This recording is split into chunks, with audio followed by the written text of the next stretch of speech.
So yeah, you were talking about what were you talking about? Oh, the that thing that lost the Doom license. Which Jupiter Hell?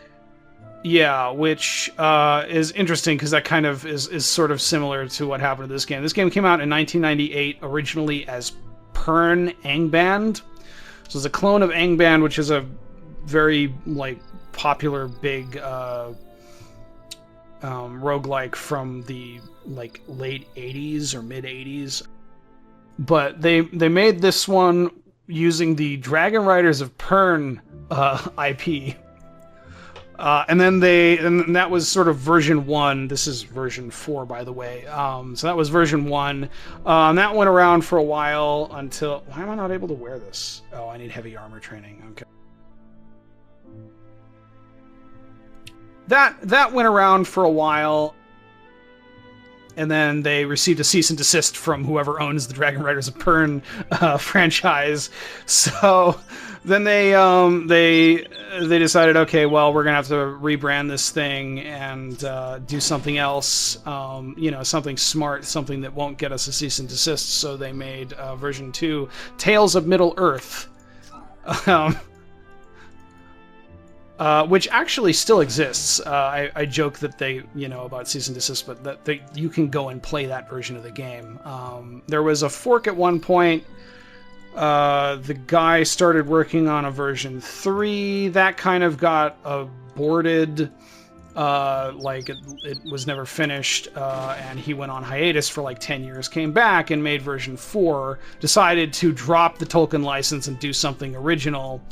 And there really isn't a whole lot of Tolkien DNA left in this thing. It's very different from anything you could really come up with the Lord of the Rings, franchise without just getting rid of everything that's in Lord of the Rings. So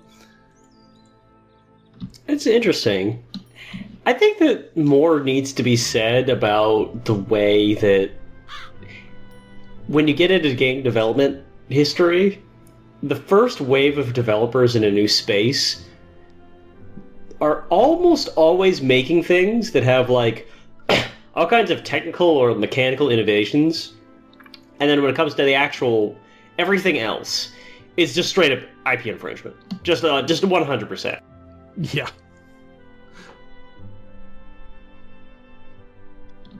It always fascinates me because that's always the part that I would give the most shit about, right?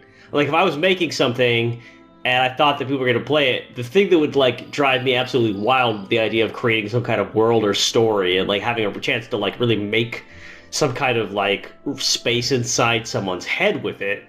But I understand that's just not what people who are really innovating the game space usually care about. And it's interesting now, especially that we're revisiting all these old classic franchises, watching people basically have to apologize for the fact that they had created nothing but just outright ripoffs.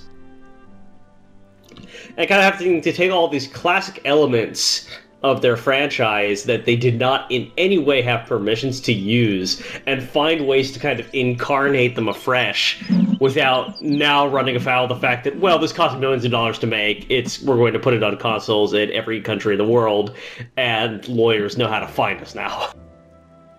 Yeah. Doom. Chris, I like you covered in your Doom video how many tracks from Doom are basically just kind of one-to-one ripoffs of really popular metal tracks. Well, what shocks me is that those were never removed, as far as I know. In every release of Doom, they still get away with it. But the Red Cross got to Bethesda/id, and in modern releases of Doom, all the health packs have little green pluses or little pill bottle icons, because Red Cross is a trademark of the Red Cross. That is fascinating. And as far as I know, Wizards of the Coast never raised a stink about the fact that what is it what's the name of the Cacodemon? That's right, is just a ripoff of one of the covers of the TSR books. So you want to go get killed taking on this bonus boss here? Do we have lives, or are we playing in roguelike mode? No, we have lives. I think. We'll save and then go fight him. It's a roguelike, Chris. It's always saving. Oh. Oops.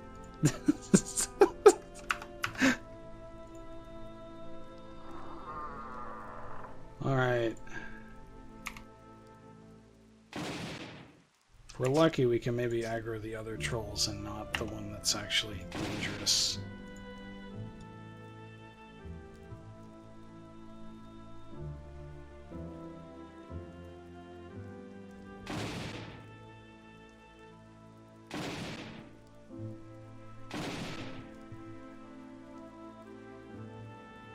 Alrighty, cool. There's Bill the Troll there.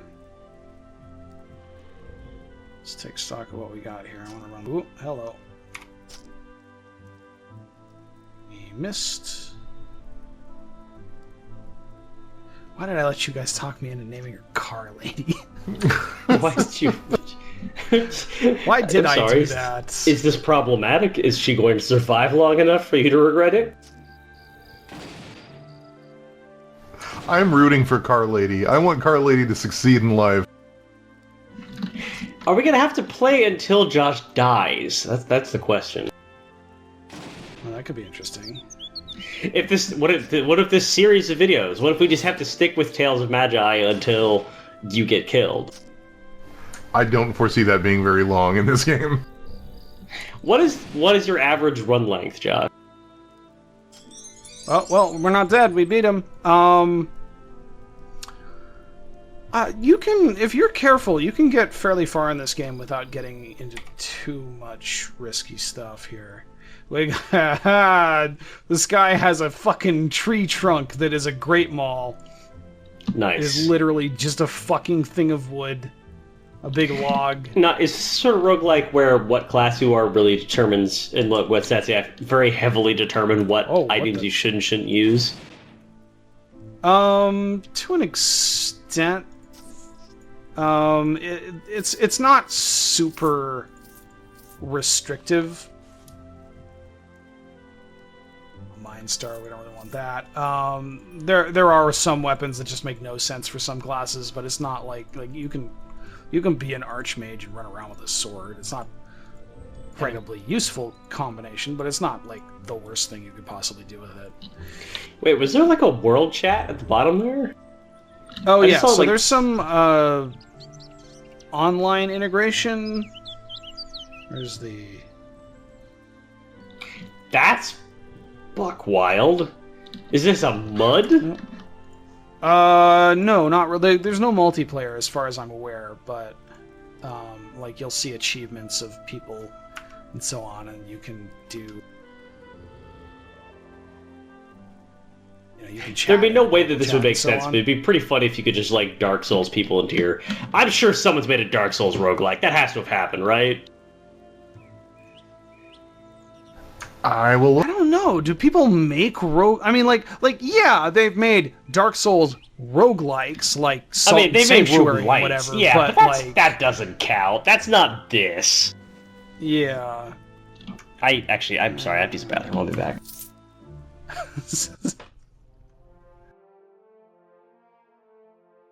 Alright, we have defeated the woods. So we're on the overmap now. The overworld. Oh, you know what? I probably leveled up there. Can you get, like, maps that will uncover more of the overworld for you, or do you have to manually explore all of it? No. You just run around in the overworld. And it... I think the exploration works well enough, and it's kind of neat to be running around in a fucking grid roguelike thing that's also just like the that's the entire world instead of being inside like a dungeon or whatever.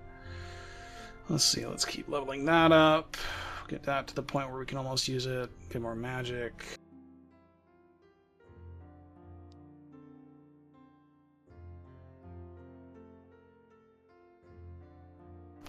So there are lots of Dark Souls mods for existing roguelike, and it looks like there's also a game from 2014, I think? No, 2012, that is called Rogue Souls on the old TIG Source forums back when that was the hotbed of indie game dev, and that is basically a setting inspired by Dark Souls, but is a roguelike proper. Like a proper roguelike? Like it's top-down, grid-based. The only real mechanic is that as you kill things, you get souls, and then you level up using the souls like it's a Dark Souls mechanic. So it's almost a Dark Souls roguelike. Effectively a Dark Souls roguelike. What's it called? Rogue's Souls. Well, they don't get any points for clever naming. I mean, this is a genre that is called roguelike after Rogue, and they're inspired by Dark Souls, which inspired Souls-likes. This is an entire series of genres that are not great at naming things. Yeah. So this is Dearth. So this is Dearth. Were we supposed to wait for Retskarn? No, I'm going. Okay. So we're talking to an alchemist here. This is a quest. You get various monster items for alchemists, and they give you potions that are cool. And there are multiple different alchemists competing for the spot in the alchemy guild. What's the mage's guild? I don't even remember.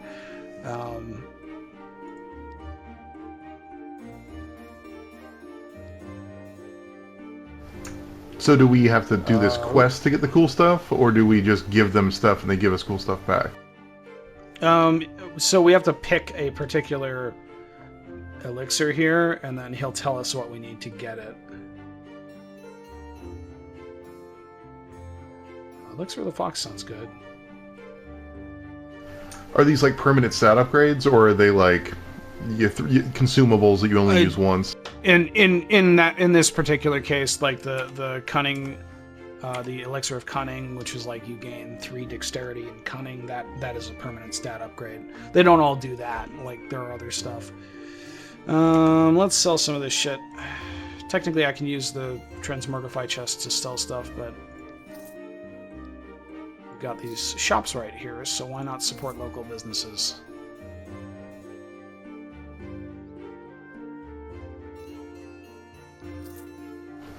Thought Forge?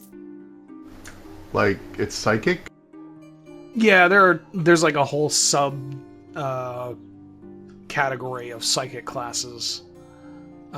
In the case of this, what does Thought Forged mean? It does Did you pick it plus 10 mind damage. Oh, so it's not literally forged in thought. No. I'm picturing a troll in Trollmire holding a sword that he manifested by sheer force of will, and I thought that was the coolest thing ever. But I guess that's not what that means. Yeah, no, unfortunately.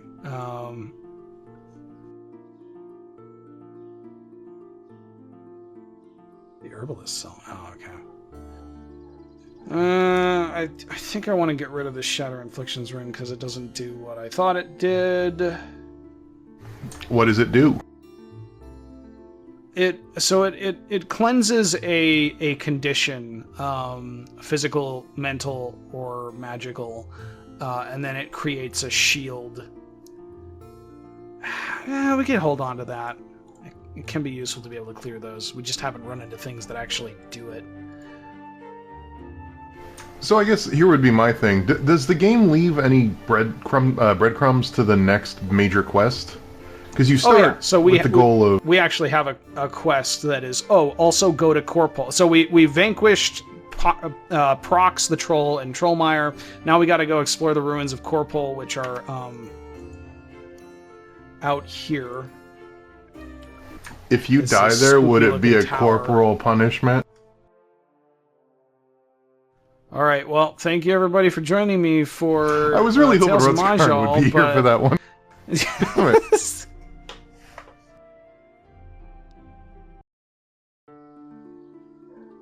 I'm waiting for Retskarn to come back so I can show him the arena. Do you want to wait and cut? We maybe have to hit the rest key here, and Rutskarn. I'm back. Mysteriously. There we go. Hello. Hi, Rutskarn. Okay. Welcome to What Dearth. happened? Where the fuck are we? I made Is a this punt. a town? Dearth. This is This is our Dearth. hometown. Yeah, this looks like one. Anyway, there's this shady dude over here, and he wants to offer us the chance to compete in the arena. I'm sorry, he's an organized criminal? Is that what I'm meant to take away from this? I guess his name is Shady. How? Cormac Man. This community doesn't look like it can support a cobbler. How does it have an organized criminal? It's actually a number of different industries in this town, including an alchemist that we got a quest from. Man, if there's one thing I can't stand in my fantasy role-playing games, it's bad medieval demographics. Also, the soundtrack has changed now. Dragon Ball Z music. I like. Yeah, the original American soundtrack. Oh, there we go. If you die here, do you die in real life? Yes. I mean, like in the game. Oh. Also, yes. I want to move this stuff. Oh, I did not actually mean to use phase door, but I guess that's the thing now. You guys ever think about how little sense the arena in Oblivion makes? No, I've never thought about the arena in Oblivion in my life, especially not that I've been playing it recently. Yeah, no, it's like many things in Oblivion. There are some questions. What the fuck? We're talking to Chain Lightning? What? That's awesome. The guy turned into a lightning bolt.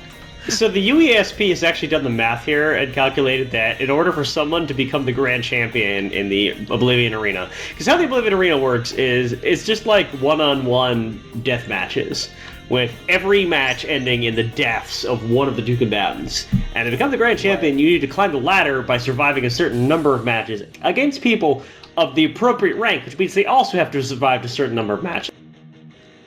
Which means that to become a grand champion, anywhere between a bare minimum of 16,000 people and probably more like 4 million people have to die. It's like how Frank Dukes claimed that he became the champion in like the Kumite. Like in the Bloodsport, the movie that was adapted from his bullshit memoir was just like nonfiction, and that's what really happened. And then someone actually like crunched the numbers and said, "Hey, you said this was a single elimination tournament and you had to beat like 80 people." Okay, I did the math here, and it turns out that more people would have had to participate in the Kumite than have ever existed in human history. So how many hotels did you guys get for this? How many did you have to book? What did you have to like get blocks, like Kumite blocks at the hotel? It seems like that would have raised some heat here, Frank Dukes.